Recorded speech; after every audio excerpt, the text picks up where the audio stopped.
자, 클래스라는 요소가 있는데 이 클래스는 자, 어떤 내용들을 포함하고 있는 자료형이라고 할 수 있죠. 내용 아니면 뭐 프로그래밍 언어 요소들. 자, 여기까지는 아시죠? 자, 클래스는 프로그래밍 언어 요소들을 포함을 하고 있는 설계도 같은 거다. 그리고 클래스를 기반으로 객체를 생성을 한다.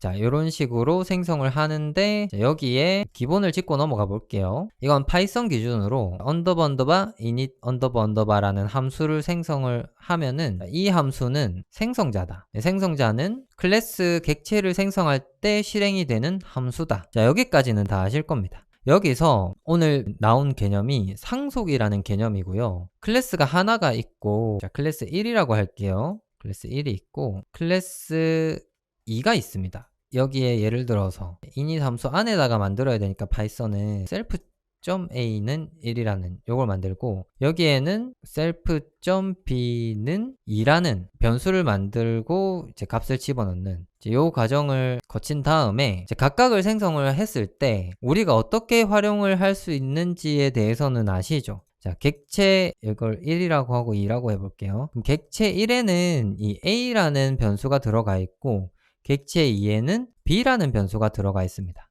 자, 여기까지는 이해가 다 되실 겁니다. 이거를 직접 보여드리면서 설명을 할게요. 이거는 파일을 하나 만들고 똑같은 내용을 작성을 해보겠습니다. 테스트 1이라고 할게요. 자, 이렇게 하고 이거를 문법이 지금 보시면 제가 여기 중괄호를 넣었는데 이거 파이썬 문법이 참 마음에 안 들어요. 이거 여러분들이 이해를 부탁드립니다. 이건 이제 중괄호를 안 쓰는 프로그래밍 언어가 잘 없다 보니까 제가 항상 힘들어하는 부분 중에 하나인데 self.a는 1. 자, 이렇게 하고 그 다음에 여기서 이걸 활용을 하면 되죠. 테스트 1은 자, 이렇게. 자, 요렇게 하고 이제 이거를 복사를 해가지고 요것만 복사를 할게요.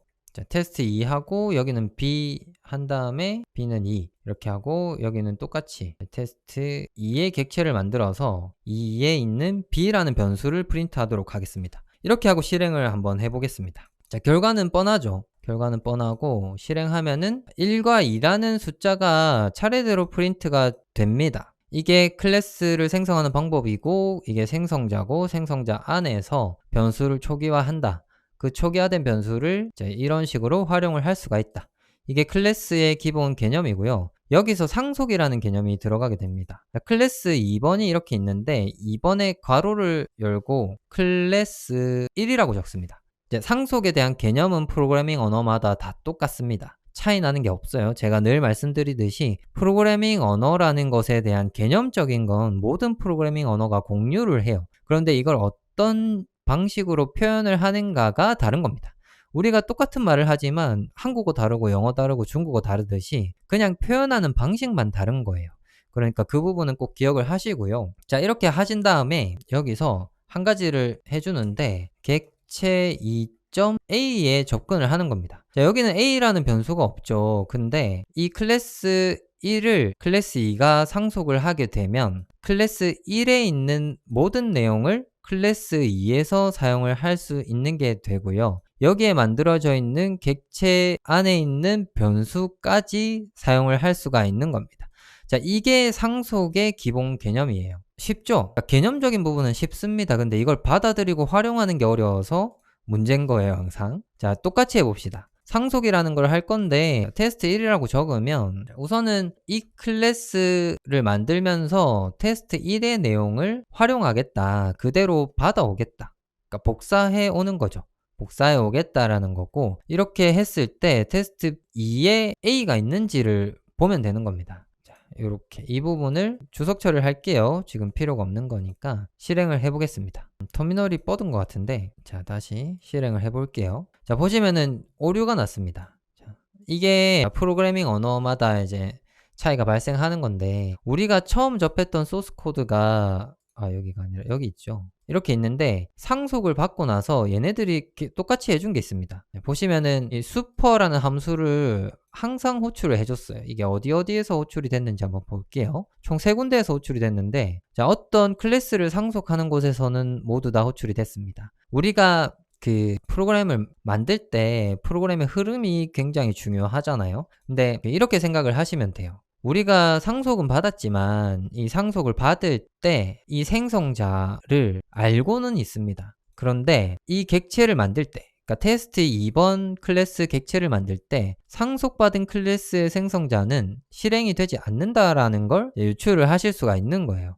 그러면 여기 아래에다가 우리가 방금 본 걸 적습니다. 자, 슈퍼라는 건 상속받은 클래스를 의미하는 거고, 그걸 지칭하는 말이 부모 클래스라고 해요. 상속을 우리가 부모로부터 받잖아요. 그러니까 부모로부터 부모님의 재산을 물려받는데, 부모 클래스로부터 부모 클래스가 가지는 내용들을 물려받는다라고 이해를 하시면은 그게 제일 받아들이기 편하실 겁니다. 자, 슈퍼가 부모 클래스를 의미하고, 부모 클래스 안에 있는 init 함수를 호출을 하면 이 생성자가 초기화가 돼서 a라는 변수가 생기고 거기에 값이 이렇게 들어가는 거고요. 자, 이거를 그대로 다시 한번 실행을 해볼게요. 자, 이렇게 하면은, 자, 보시면 2번 클래스에서 a라는 변수에 접근이 잘 돼서 1이라는 값을 출력을 했어요. 그러면 이걸로 봤을 때, 아, 이렇게 상속을 하고 생성자를 이렇게 호출을 하면 여기 안에 있는 변수를 활용을 할 수 있게 되는 거구나, 이렇게 받아들이시면 되고, 한 가지만 더 보여드릴게요. 생성자를 호출을 안 하고 셀프 말고 이제 클래스 베리어블이라고 알려드렸죠.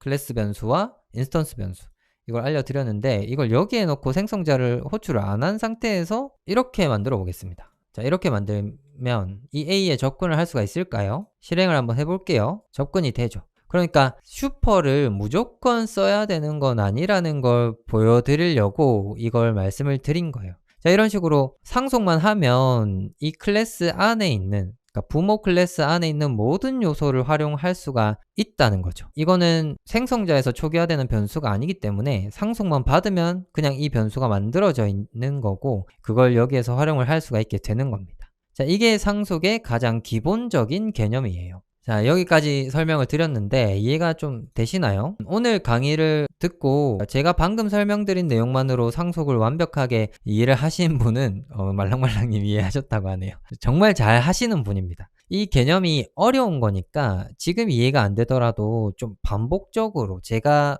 이렇게 작성해드린 예제를 좀 직접 작성해보면서 반복적으로 고민하시다 보면 언젠가 들어오는 순간이 있을 겁니다. 그때가 되기 전까지는 이게 쉬운 내용은 아니니까 실망하지 마시고 어렵더라도 좀 공부를 하시면 좋을 것 같아요. 이제 강의를 이어나가기 전에 여담으로 하나 말씀을 드리면, 클래스는 제가 강의를 제 대학에서 조교로 들어가서 학생들을 가르쳐 보면, 클래스는 뭐 한 전체의 20% 이해하는 학생이 한 20% 정도밖에 안 됩니다. 제가 가르치는 학생들은 전공자잖아요. 그 학생들조차도 어려워하는 내용이기 때문에 이거는 말랑말랑님이 진짜 코딩 잘 하시는 겁니다, 지금.